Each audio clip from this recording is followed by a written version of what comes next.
These guys around here usually end up like, you know, well, for instance, there was a guy that hit a deer on a motorcycle here, and my mom actually told him, hey, she was working on the ambulance crew at the time, and she told him, hey, you can just come to the house and stay. And he said, okay, great. And he ended up, when he hit the deer, he killed his best friend, because his friend hit the deer first, and then he hit his friend, and he hit the deer too. So he ended up killing his best friend. But a lot of people in this community, they put people up if they have accidents or something. I swear. Breakdown. There goes your smelt. This is, in my opinion, one of the most beautiful places I've ever been in the world. It is. I love it here. What's this river called? The Clark Fork. Clark Fork. Yep. Noxon Reservoir. Yep. This is the Clark Fork River, and it's the Noxon Reservoir is where we are now. What are you fishing for again? Pike. Yep. Northern pike, and yeah, there's all kinds of fishing here. Lots of walleye, like I said, there's walleye, trout, pike, bass, bluegill. There's lots of fishing. That's why there's so many people here. They got good scenery, and it's excellent fishing. So. There's a lot of people in this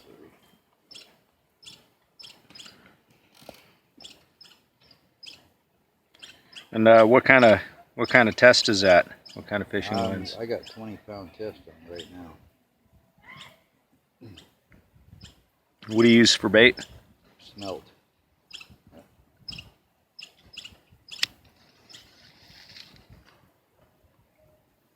And how do you cook pike? We use deep fry it in cornflake breading and salt, pepper, lemon pepper. If you have it, they call it garlic bread sprinkles. That's really good on pike. Usually put it like when it's just plain fish and flour, then eggs, then the bread crumb or the cornflake crumbs. Yep. And then you deep fry it. Yeah. It gives it the best crispy crunch. I went and found a little dead perch. Oh my. Don't put me on it. You ain't gonna catch So what they say about this giant pikes? How big was it that The biggest one they said they've gotten out of here, was shocked out of here, was 75 pounds. Yep. Nobody's ever caught it. The biggest one I think that's caught out of here was 35 pounds, 7 ounces, I think it was. But there is some bigger ones than that swimming in here. Yeah. From what Fish and Game said. Northern pike, huh? Yeah. Holy shit. Yep. I lost my cousin. I think it's down here somewhere. They, yeah, that's like the kind that eats ducks. That's big enough, that's probably what they'd be eating, is ducks, muskrats, things like that. Would be ridiculous to run into a fish that big. How big are they when they're eating that thing? When they start eating ducks and stuff like that, they're probably in the 30-pound range and above. But they definitely do. They'll eat just about anything. And a 70-pound pike would probably be what, 6 feet long? 6 to 7 feet, probably. I'm sure. 8 feet? Yeah. Huge pike. That thing would tear up a person, right? Yep. If it wanted to. If it wanted to, yeah. Oh, yeah. Well, you saw that.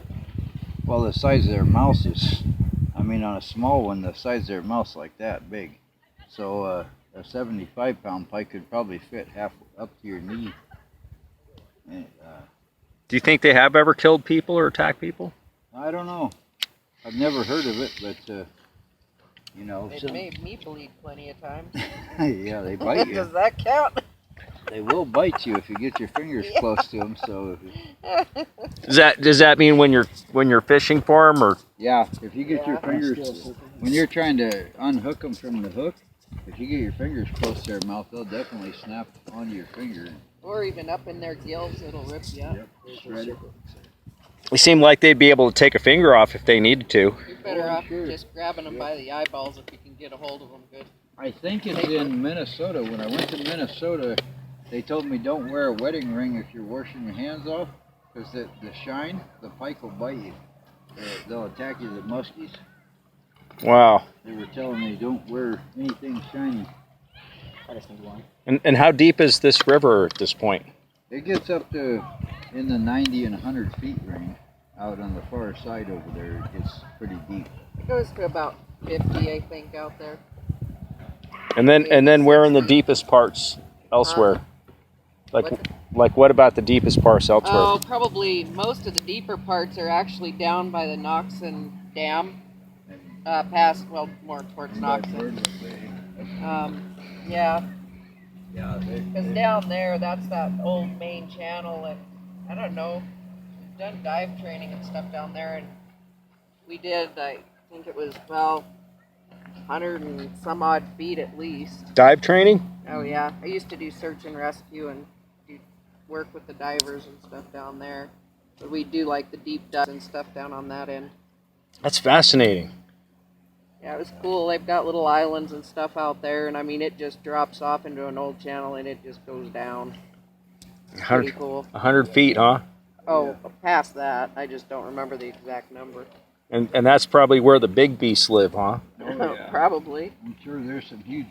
What was it, like kind of down by Martin Creek Bay there? There's like kind of a flat out there. The old town of Tusker got buried by the reservoir when they filled it up. And when they dove out there, the only thing that was left was one foundation was the only thing they could find that was left of Tusker. Huh. God, if they have a dive thing that you can do down at Noxon. The old town of Noxon is actually under the reservoir too, and they actually have a guy that takes people on dives, and they get to swim through the old town down underneath the reservoir down there. That would be insane. Yeah, that'd be awesome to do. That's like something out of a science fiction movie. A 10-foot pike living in an old town underwater. Yeah, Up in, I don't know. Kukanusa too up there. They buried towns up there too. I don't know exactly Underwater. what they charge to dive down there, but in that old town, they swim through that town, and it's like a tour, and they guide you through swimming down there, and then the old town of Noxon, you swim through that, and it's got all the old remnants of buildings and stuff because they just made everybody move, and then they just flooded it. So, Eminent domain. Yep. That's right where that big one was. It kind of reminds me of that movie Deliverance. Yeah. Yeah. A little turtle. It's pretty interesting because I had people like down on where Vermilion River comes into the Clark Fork. I've had people. This guy came floating up there in a boat and he was fishing, and he says, "You ever catch a 10-pound bass out of here?" I said, "No." He said, "You want to?" And I said, "Well, yeah. Who wouldn't want to catch a 10-pound bass?" And he says, "You cast out this way off the bridge as far as you can." And this is down by Trout Creek. He says, "You cast off to the right as far as you can." And he said, "Then mark that spot in your mind." And he said, "Get in a kayak." And he said, "Go about 10 feet past where you can cast." And he said, "There's an old house foundation down there." And I said, "Really?" And he goes, "Yeah, I used to live in that house until they flooded this." And I said, "Yeah, oh yeah?" And he said, "Yeah, they knocked the house down. They left a foundation there, and they flooded it." And he said, "All the big bass, they get inside that foundation and hide." I was like, "Really?" So some guy from the Bassmaster tournament actually dropped a lizard in there and on a hook, and ended up pulling a 10-pound bass out of that foundation. Well, how is it like a hollow? Where do they go? The foundation of the house. Okay. It's made of rock and concrete, and so the bass, once they knocked the house down, then they flooded the reservoir, so the water was over the top of the foundation, and the bass just hide inside of it because it's shady, and that's where they. Like underneath it or something? Yeah, it's cool. And I didn't even think about it. He goes, that used to be my house when I was 7 years old. He said, we lived in it. I was like, wow. That's one of the most amazing stories I've heard in a Yeah. long time. Thanks for telling me that. Yeah. Yeah, there's a lot of history around here. There was actually, between Trout Creek and here, there was actually 3 towns. And, you know, it's because of the railroad camp. The Chinese, they had the Chinese down along the railroad. And then this area has tons of history. And then as you get further towards Plains, there's a place called Weeksville Creek. They got a sign along the highway that says Weeksville Creek, and back in the 1800s and early up into the early 1900s, that was the ferry crossing. You could put your horses on the ferry and cross the Clark Fork down there. But that little camp was a railroad camp for the Chinese workers, and there was actually about 3,000 people in Weeksville. But you know, after the railroad was put in, everybody moved on and did their thing, you know.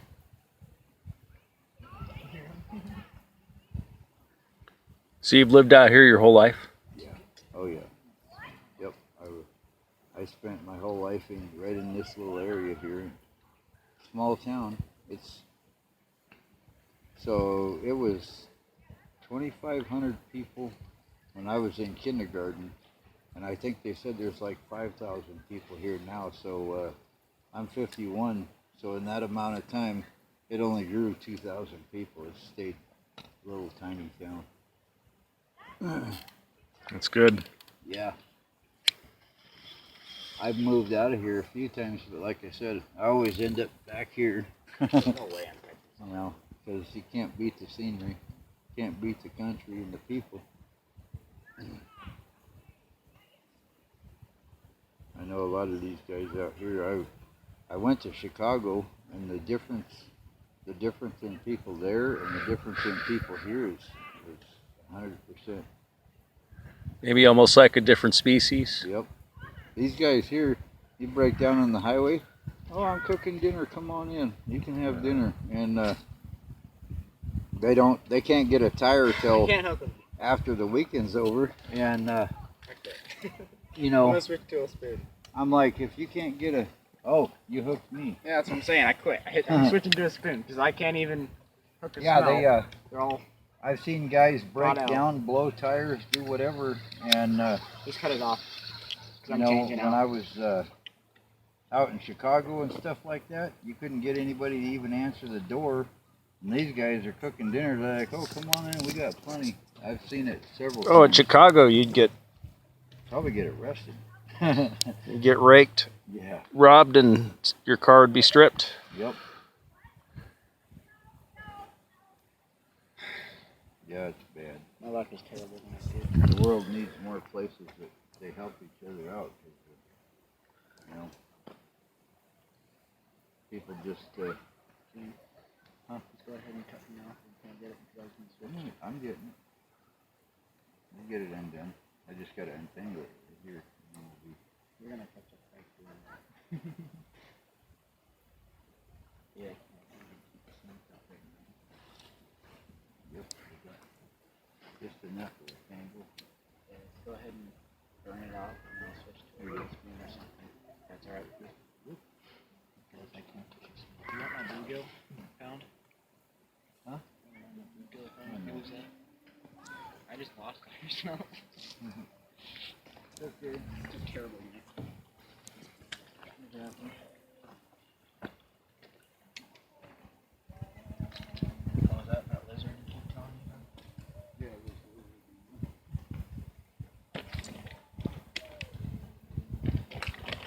That's the spot.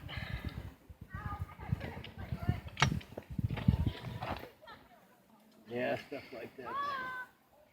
What makes these towns nice.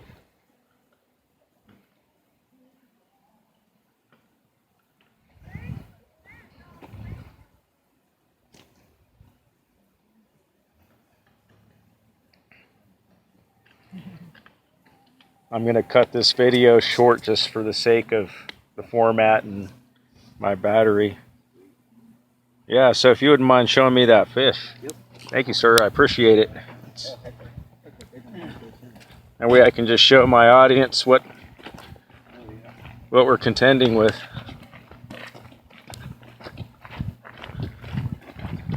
Yeah, I went to a place called Madison, Nebraska, and you know, even in places like that where it's flat and everything, you find some little communities where they got some really good people. There's some common human decency left in these places. Oh yeah.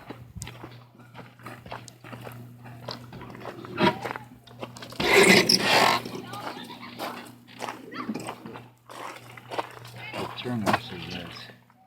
Oh, look at that. That's amazing. Thank you for showing me that. Yeah, there's that one and that one. Northern pike, huh? Yep. And how big are those guys? These are about 5 pounds. All right. Yep. Wow, impressive. Thank you again. You're welcome.